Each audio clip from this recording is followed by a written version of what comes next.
साईं समी अस्पताल में जेके वहशी बग़ैर पकड़िया विया ऐं उन्हनि खे पुलिस जे हवाले कयो वियो, उहे पुलिस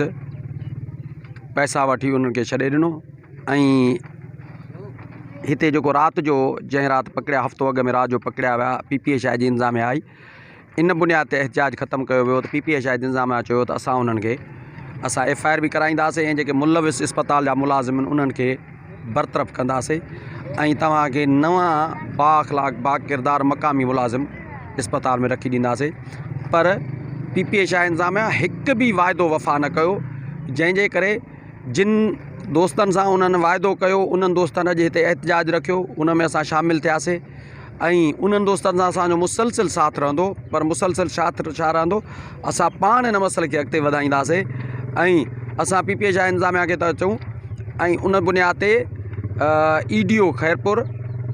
ऐं मिनिस्टर जेको हेल्थ जो आहे उनखे था चऊं त फ़ौरन नोटिस वठी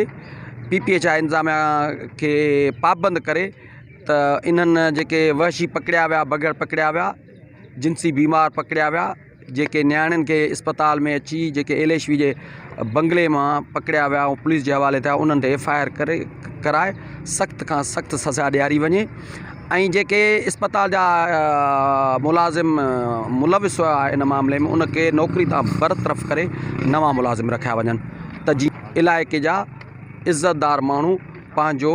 इलाज अस्पताल मां महफ़ूज़ तरीक़े सां कराए सघनि। हीअ साईं असांजो एहतजाज अॼु हिकिड़ो टोकन एहतजाज आहे, पर इहो एहतजाज वधी सघे थो जेकॾहिं इंतिज़ामिया अञा कन लाटार कई त।